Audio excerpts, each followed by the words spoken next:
بسم اللہ الرحمن الرحیم۔ جنت کی بشارت۔ رسول اللہ صلی اللہ علیہ وآلہ وسلم نے فرمایا، اس شخص کے لیے جنت کی بشارت ہے جس نے اپنی زبان پر قابو پا لیا ہو، اپنی غلطیوں پر اشک بہاتا ہو۔ رسول اللہ صلی اللہ علیہ وآلہ وسلم نے ارشاد فرمایا، جس نے جمعے کے روز سورۃ الکہف کی تلاوت کی، اس کے لیے اللہ تعالی دو جمعوں کے درمیان ایک نور روشن فرما دیتا ہے۔ رسول اللہ صلی اللہ علیہ وآلہ وسلم نے فرمایا، عورت اپنے شوہر کے گھر اور اس کی اولاد کی نگہبان ہے، اس سے ان کے متعلق پوچھا جائے گا۔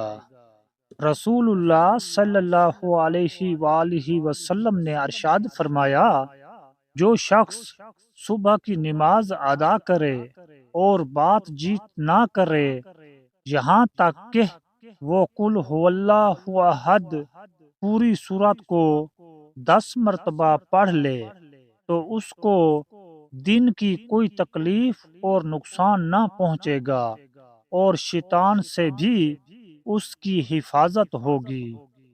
بسم اللہ الرحمن الرحیم۔ تولج اللیل فی النہار وتولج النہار فی اللیل وتخرج الحیۃ من المیت وتخرج المیت من الحی وترزق من تشاء بغیر حساب۔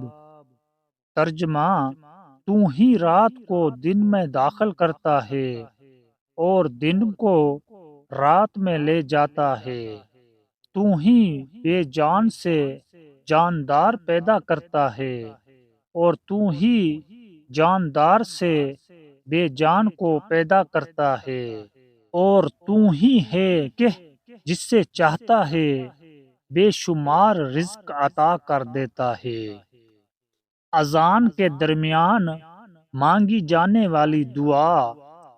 رسول اللہ صلی اللہ علیہ وآلہ وسلم نے فرمایا، اذان اور اقامت کے درمیان جو دعا مانگی جائے وہ دعا رد نہیں ہوتی، قبول ہی ہوتی ہے۔ مولانا رومی رحمت اللہ علیہ کہتے ہیں، ہر وقت اپنا تن اور من صاف رکھو، کیا خبر کب اپنے رب سے ملاقات ہو جائے۔